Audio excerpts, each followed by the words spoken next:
Pasaren otsailean Urgara waterpolo senior emakumezko taldeak garaipen garrantzitsua eskuratu zuen, izan ere Euskal Herri Kopan 3. sailkatu zen. Honen berri jakiteko gaur gurekin Klaudia eta Amane taldekideak ditugu. Kaixo? Kaixo, arratsaldeon. Zer moduz? Bueno, asteko zorionak, garaipen garrantzitsua eskuratu zenuten otsailean eta pentsatu dut pozik bueltatu izanen zinetela sestadotik, ez? Bai, azkenean entrenamendutan partidoak borrokatzeko entrenatu genuen eta garaipen azkenean ilusioa egiten du, ilusio handia. Bai, azken finean waterpoloa talde kirol bat da eta horrek ere nolabait zerbait irabazten duzunean elkarrekin elkar banatzea eta hori banatzea oso polita izaten da. Denboraldi ona burutu eta gero, gainera, pentsatzen dut ja Euskal Herriko Kopa jokatzen egotea, opari bat izanen zela zuentzat, baina gainera 3. postua eskuratuta, oraindik poztasun gehiago, ez? Bai, hori da, taldea azken finean berria da, eta garaipen hau oso oroimen ona izan zen taldearentzako eta motivazio hori nolabait jarraitzeko.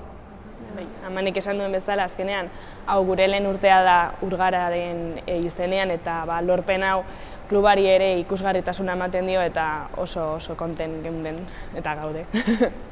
Aipatu duzuen bezala, lehendabiziko urtea da Urgara waterpolo klubarena eta hori da, pentsatzen dut zuen garaipen honekin klubaren eta taldearen balioa berristen duela, ez? Eta indarra ematen diola garrantzi gehiago.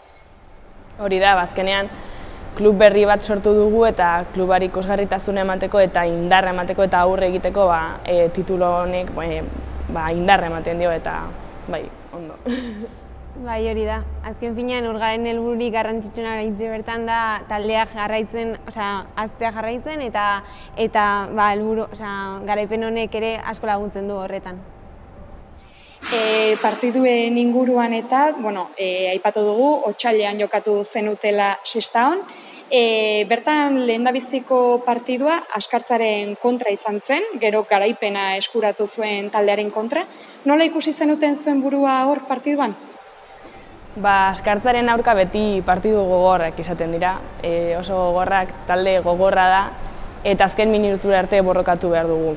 Eta egia esaten badugu partidua ondo izan zen eta nahiko berdintsu bilen hasieran, baina gero azkenean abantaila hartu zuten, baina hala ere borrokatu genuen eta nik oroimen ona daukat. Bai, Klaudiak esan duen bezala talde gogorra da eta azken momentuan sumatu zen gure entrenamenduak ez direla aurteko urtean bezalakoak. Azken finean fisikoki ere pixka bat ahulagoak ginen eta horrek ere azken emaitzan eragina izan zuen. Gero 3. eta 4. postua jokatu zenuten, orduan Sestaoren kontra, aldearekin irabazten ari zineten, baina azken momentuan indar hartu zuen Sestaok eta pixka bat hurbildu zen markagailuan, baina etzen nahikoa izan eta azkenean zuek garaipena eskuratu zenuten eta 3. postu hori eskuratu zenuten. Nola bizi izan zenuten momentu hori?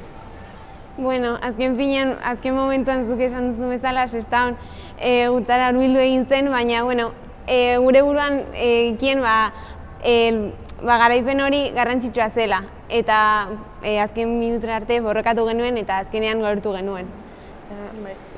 Guk uste azkenean 3. eta 4. postua jokatzeko indarra eman hartu genuela, zatik azkenean irabaztea eta zapore on hori ustea gauza polita da eta azkenean indarratera genuen, zatik goizeko partidoan pixkat desmotibatu egiten zara galtzen duzunean, baina bazkal hortuan buelta eman behar genion eta indarra hartu hurrengoa irabazteko. Pentsatzen dut hori izanen dela pixka bat zuen taldearen baloretako bat, ez? Bukaera arte borrokatzea eta indarra ateratzea, ahalik eta maila honena erakusteko edo joko ona erakusteko. Aukera izan zen ere klubak egindako esfortzu guztia nolabait erakusteko eta esfortzu hori nolabait jende guztientzat erakusteko. Waterpolo ez da kirol ezagunenetako bat eta pentsatzen dut emakumezko talde bat oraindik ez ezagunagoa dela, ez? Ikusi duzue garaipen hau eta gero garrantzi gehiago eman dutela zuen taldeari, edo bueno, baduzuen balioa nolabait aitortu dula jendeak? Nik uste azkenean sare sozialetan ikusgarritasuna eman digutela, baina ere oraindik ere falta da gehiago ematea, zatik Gipuzko mailan bi ekipo gaude bakarrik, eta nik uste aukera gehiago daudela gehiago ateratzeko, neskak gehiago izango bagina jolasten. Bai, hori da. Azken finean waterpolo oso kirol ezaguna da eta emakumeen maila oraindik gehiago. Orduan, garrantzitsua da horrelako ere garaipenak lortzea Gipuzko mailan ez desagertzeko eta neska gehiago parte hartzeko. Zer uste duzue falta dela edo, beharrezkoa izanen zela pixkat indar gehiago emateko bai kirolari eta bai emakumezko taldeei? Igual eskoletara ere eramatea kirol hau. Beti probatzen dira futbola, saskibaloia, eskubaloia eta ere horrelako kirolak nolabait erakustea garrantzitsua izango litzateke. Guztiz da, zatik azkenean eskoletan amanek esan duen kirolak erakusten dira eta gehien bat ere igeriketa zabaltzen dela, baina waterpoloa ez, eta azkenean igeriketa zabaltzen bada, waterpoloa ere zabaldu daiteke igerilekura etortzen direlako eskolak, eta orduan motibatu eta animatu eskoletara eramatea eta erakusgarritasuna ematea. Azkenik, liga amaitu zenuten, baina asteburu honetan bertze lehiaketa bati hasiera emango diozue, udaberriko lehiaketari, ezta? Nola, entrenatzen ari zarete, prestatzen hori partiduak, nola zabiltzate edo gogoz zaudete? Bai, azkenean liga bukatu da, baina oraindik udara arte hilabete batzuk daude eta gu entrenatzen jarraitzen dugu eta gogor eta guk uste orain entrenamendu politak egiten ari garela eta papel hona egin dezakegula udaberri liga honetan. Gainera liga bukatzeko nolabait partidu hauek irabaztea aukera ona da ere ondo bukatzeko.